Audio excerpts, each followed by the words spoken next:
Hello, folks. God, don't you hate the way pundits say folks? We got to get back with the folks. The folks here have had enough. It sounds so phony. There's so many words that give you away as a phony, like disavow. Hi, folks. I disavow the word folks. And Father's Day just passed. It's a big day for us dads. We don't expect a lot. We'd like some handmade cards that are cute.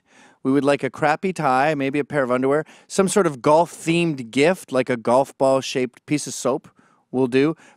Usually by around 9:30, we're done with the day, and that was very nice. Thank you very much. One thing I don't expect on Father's Day is to be berated by the president's wife for being an archetypal white male and not doing a good enough job. And then within that same thing that I don't expect, I also don't expect getting in trouble for enjoying a game of golf with a client. Check out Michelle Obama talking to Oprah about Father's Day and something that we all need to feel terrible about. When you are sitting at a seat of power at a table of any kind, and you look around and you just see you, it's just you and a bunch of men around a table on a golf course making deals, and you allow that to happen, and you're okay with that, be better. Be better. Be better. Be better.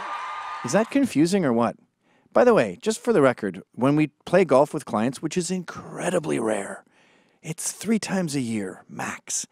We're saying, I'm about to go into business with you for 3 years, and I want to see if I like you, because we're about to become business roommates. So let's see if we are compatible as personalities. So you hang out with the guy and you do business deals that generate income for the economy, that generate tax dollars for your husband, that generate money for Michelle's husband, and generate money for housewives to watch Oprah. You're welcome for that. How much business do you talk during recreation? That was a stunner to me. And then she goes on to say the following about dads such as myself. Do the dishes, you know. Don't babysit your children. You don't babysit your own children. You know, be engaged, you know. Don't just think going to work and coming home makes you a man. Being a father, being engaged, all that stuff is important. What an ingrate the First Lady is. I'm just amazed at how she personifies the trouble with the West and feminism in general, by the way. I think she's a fan of that super left-wing maniac scumbag manifesto or whatever it's called. Anyway, when I see 2 black women on Father's Day that have made a lot of money and become incredibly successful, I think, what an opportunity to talk about the black family, especially Michelle Obama and Oprah Winfrey.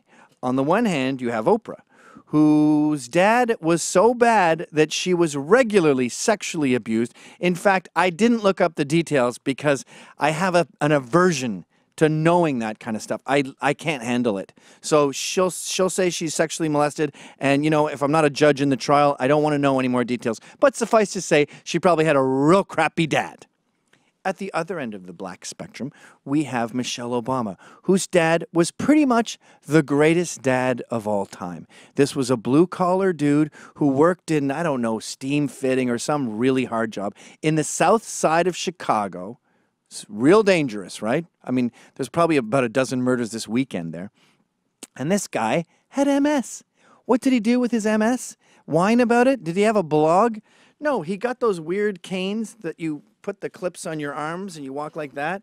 He walked to work, struggled to get to work every day, stuck by his family, provided for them, got his daughter educated. She moved on and started being the First Lady. What a perfect opportunity to talk about great dads.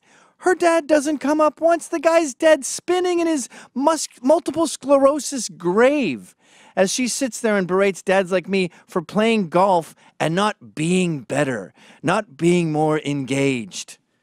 How about you talk about terrible dads like Oprah's dad and Barack Obama's dad, who just pops in from Africa, indulges in his white woman fetish, and then leaves. Peace out, leaving Barack Obama to become the personification of his mother. In other words, a single mom. There is a huge problem in the Black West, Canada and America, with dads flitting. And I blame welfare for that. You've incentivized the single mom. You want to see how great blacks are when dad sticks around? Check out Michelle Obama. Check out Neil deGrasse Tyson. I never hear him talk about his dad. His dad stuck around, bought him telescopes. Hey, my son's a black nerd. Who knew? Get some little things about Uranus, the planet, idiot, and makes a successful kid who ends up being an astrophysicist with, what, 3 million followers? The guy's incredibly successful, charming the pants off the entire country, and sticking by his kids, by the way. Let's hear more about that. But no, you tune into Neil deGrasse Tyson and his youth, and he talks about how people would stare at him when he would show up in retail stores because they thought he was a shoplifter. Yeah, dude, you look like you're in the Warriors. Stores are going bankrupt, trying to not get shoplift to death. They literally can't afford to be open-minded. So I'm sorry we didn't know you were an astrophysicist. Look, I've heard talk of biracial children, like Neil, being born out of wedlock to the tune of 92%. That's way worse than normal black kids, which is incredibly high. In the Bronx, down the street here, we've got 80% born out of wedlock. I think the national average in America is 75%. So if you're going to sit there on your black high horse, Michelle and Oprah, you may want to address that. And if you don't want to be a bring down on Father's Day, Michelle, talk about how awesome your dad is. But this whole thing really reminds me of the no wimps, the non-white male privilege going on in this country, where blacks can do no wrong when it comes to attention from the media, and the whites can do no good. The normal traditional citizenry, and even black dads who act white, don't get accolades. Conversely, when a black dad is a complete monster, he's the hero forever, and this biracial child seems determined to put all her focus on crapping on white males. And my favorite example of this is Adria Richards. Do you remember her? She was at a tech conference. Some guy quietly made a dongle joke. Yeah, a dongle is a piece of silly hardware for security, I believe. He made a dongle joke to his friend. It's a nerd joke. He whispers it. She decides to out him, right?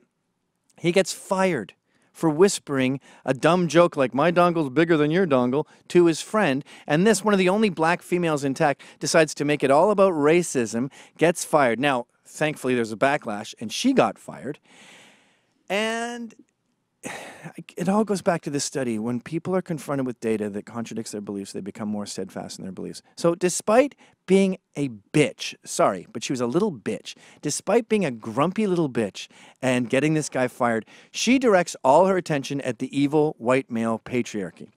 And when asked years later, he's got a job now, I believe, and this is all well explained in, what's his name, John Ronson's book, So You've Been Publicly Shamed.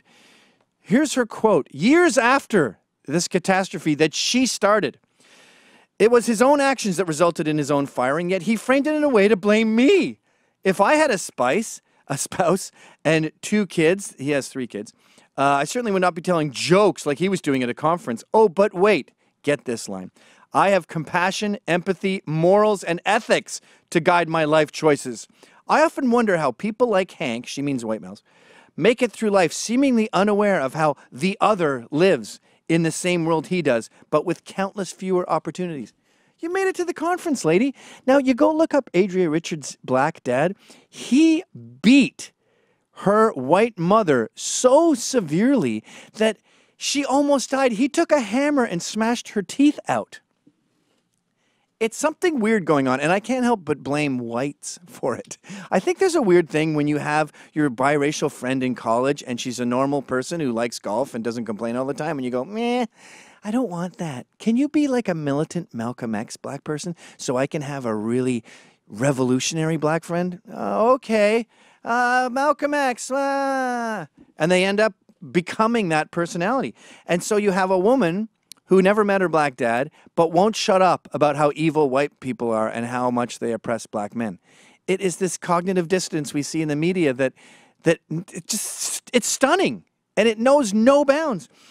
And there's so many examples of this, like Mariah Carey winning a BET award. Her black dad was never around. She was raised by a white woman, but there she is, black power. I'm a great black person who has done, and I love being black and blackety black, black, black. Alicia Keys, exact same story. Her black dad was never around. She's raised by a white woman. We don't hear about accolades for the mom. We hear about accolades for the dad that wasn't around, like Obama's book, Dreams of My Father. Yeah, my father. He was probably an amazing guy. Barry, he wanted 100% tax. He was a lunatic who banged your banged your mother on a whim. Sorry, you can take him off a pedestal now. And we saw this with Melissa Harris Perry, too, the less token black militant. You know how we found out that she was raised by white people? She was making fun of white people, and she sees a black kid in Romney's family picture and goes, something doesn't belong here. White people, they're so gross. And everyone went, you're a shitty human being. That's a family photo. They adopted a black kid. And she had to go, wait, sorry, I was adopted. I was raised by white people, too. Okay. That's how we found out. She was essentially the girl in the picture.